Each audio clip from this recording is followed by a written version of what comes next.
So நம்ம இன்றைக்கி என்ன பார்க்க போகிறோம்னு பார்த்தா எக்ஸசைஸ் 10.4ல் 24th சம். ஃபஸ்ட்டு கொஸ்டினை நல்லா பாரு. ஸோ என்ன கொடுத்துருக்காங்க, y is equal to e power tan inverse of x. And then என்ன பண்ண சொல்கிறாங்க, ஷோ தட். ஸோ ஃபஸ்ட்டு என்ன இதை ஷோ பண்ண சொல்லுங்கள். நல்லா பாருங்கள், இது டபுள் டைம் டெரைவ் பண்ணியிருக்காங்க, இது சிங்கிள் டைம் டெரைவ். ஸோ அதாவது இதை டபுள் டைம் டெரைவ் பண்ணாலே போதுமா, அவ்வளோதான். இந்த டபுள் டைம் டெரைவ் பண்ணும் போதே இதோட ஆன்சர்ஸ் வந்துட போகுது. ஸோ ஒன் பை ஒன்னாக பார்த்துக்கலாம். ஃபஸ்ட்டு கிவன், எப்போவுமே கிவன் எழுதுகிற பழக்கத்தை வச்சுக்கோ. y equal to e power tan inverse X. ஓகேவா. ஸோ இப்போ இதை என்ன பண்ண போகிறோம்னா, single time differentiation with respect to X. ஓகேவா. ஸோ அப்போ இது என்ன வரும், dy பை dx. ஸோ இப்படியும் போடலாம், அப்படி இல்லைனா டேரெக்டாக y டேஷ்னுமே போட்டுக்கலாம். ஓகே, இதில் ரெண்டு பிரச்சனை கிடையாது. So e power tan inverse of x whole dash. So நமக்கு ஒரு ஃபார்முலா எழுதிக்கலாம். இ பவர் எக்ஸ் எத்தனை முறை பண்ணாலும் இ பவர் எக்ஸ் தான் டிஃப்ரென்சேஷன் பண்ணும்போது. பட் ஆனால் tan இன்வர்ஸ் ஆஃப் எக்ஸை லாஸ்ட் சம் பார்த்துருப்போம் 20th சம்மில். ஸோ tan இன்வர்ஸ் ஆஃப் எக்ஸை டிஃப்ரென்சேஷன் பண்ணால் என்ன வரும்னா 1/1 + x². ஓகேவா. ஸோ இது ரெண்டுமே இப்போ ஃபார்முலா தான். ஸோ ஃபங்க்ஷன் ஆஃப் ஃபங்க்ஷன் ரூலும் யூஸ் பண்ணுவோம், செயின் ரூலுமே இந்த இடத்துல யூஸ் பண்ணுவோம். பார்க்கலாம் 1 by 1. ஸோ அப்போது y dash is equal to, so e power எக்ஸை பண்ணால் அதே தான். பட் ஆனால் ஃபங்க்ஷன் ஆஃப் ஃபங்க்ஷன் ரூல் இதுக்குள்ளே இருக்கக்கூடிய tan இன்வர்ஸை பண்ணும்போது ஆட்டோமேட்டிக்காக இது என்ன வரும்னா ஃபார்முலாவுக்கு போயிடும். ஓகேவா. ஸோ இப்போ நல்லா பாருங்கள், இது ஜென்ரல் தான். அப்போ e power tan inverse of x divided by 1 + x² into. ஓகேவா. ஸோ இன்ட்டு இதுக்குள்ளே ஒரு ஃபங்க்ஷன் இருக்கும். தட் மீன்ஸ் இங்கே என்ன இருக்குன்னா பவரை பண்ணியாச்சா. ஸோ இதுக்கப்புறம் கிராஸ் மல்டிபிள் பண்ணிக்கலாம். இது இந்த இடத்துல கிராஸ் மல்டிபிள் பண்ணிவிடுங்க.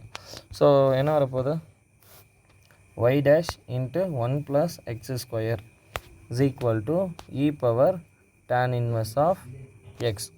இப்போ அகைன் டிஃப்ரென்சேஷன் பண்ண போகிறோமா. ஆமாம், differentiation with respect to x. Again differentiation with respect to x. ஏன் சார் அந்த மாதிரி பண்ணுறோம் அப்படின்ற பட்சத்தில் அவங்க கொஸ்டின் நல்லா பாரு, டபுள் டேஷ் கொடுத்துருக்கான். அப்புறம் 2 முறை டிஃப்ரென்சேஷன் பண்ணி பார்க்க போகிறது. ஸோ இங்கே இது யூவி ரூல் மென்ஷன் பண்ணிக்கலாமா. யூவி ரூல்ன்றது என்ன, UV whole dash is equal to UV dash plus view dash. So 1 by 1 பண்ணலாம். y டேஷை வச்சுட்டு, ஸோ இதை பண்ணாச்சா நமக்கு என்ன வரும், 1 பண்ணால் 0 ப்ளஸ் x² பண்ணாச்சா 2x. ஓகேங்களா. Next plus. ஸோ இப்போ 1 + x² வச்சுக்கலாம். ஸோ நெக்ஸ்ட்டு ஒய்யை பண்ணும்போது டேரெக்டாக y டபுள் டேஷ் போயிடுமா. பட் இங்கே என்ன, ஓகே லெஃப்ட் ஹேண்ட் சைடு முடிஞ்சிச்சு. இப்போ ரைட் ஹேண்ட் சைடில் பார்த்தா இ பவர் tan x. அது ஜென்ரல். திரும்பவும் இ பவர் எக்ஸ் எத்தனை முறை பண்ணாலும் இ பவர் எக்ஸ். ஆனால் கூட யார் இருக்கா, அதோட ஃபங்க்ஷன் ரூல். அப்போ 1 by tan இன்வர்ஸை பண்ணும்போது 1/1 + x². ஓகேவா. இது நார்மலாக வந்துட போகுது. ஸோ நெக்ஸ்ட்டு பாருங்கள், இப்போ இதை பண்ணாச்சு என்ன வரும், y டேஷ் இன்ட்டு 2x. இங்கே என்ன இருக்கும், 1 + x² y டபுள் டேஷ். இப்போது ஆக்சுவலாக இது என்ன இருந்திருக்குன்னு பாருங்கள், இது e power tan inverse of x divide by 1 + x². ஆக்சுவலாக இது எங்கே கண்டுபிடிச்சிருப்போன்னா, இது y டேஷ்னு போட்டுக்கலாம். இது எங்கேருந்து வந்திருக்குன்னா, இங்கே பாருங்கள், ஜென்ரலாக இதை டிஃப்ரென்சேஷன் பண்ணும்போது y டேஷ்னு இருந்ததா. அப்போது இதுக்கு ரீசப்ஸ்டியூஷன், அதாவது ரீசப்ஸ்டியூஷன் பண்ணிக்கலாம். ரீசப்ஸ்டியூஷன். ஸோ இதோட வேல்யூ என்னென்னா y டேஷ். ஸோ திரும்பவும் இதை டிஃப்ரென்சேஷன் பண்ணிக்கிட்டு போகிற மாதிரியே மோட்டிவில் இருக்கும். ஸோ அதனால் இதை y டேஷ்னு மாற்றிக்கிறேன். ஸோ இங்கே 2x into y dash plus 1 + x² into y double dash.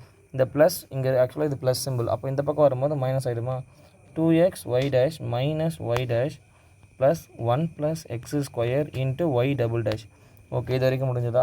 So இப்போ இது ரெண்டுத்தில் யார் காமனாக இருக்காங்கன்னு பார்த்தா y டேஷ். அப்போ இதை நான் வெளியே எடுத்துடுறேன். மிச்சம் என்ன இருக்கும், 2x.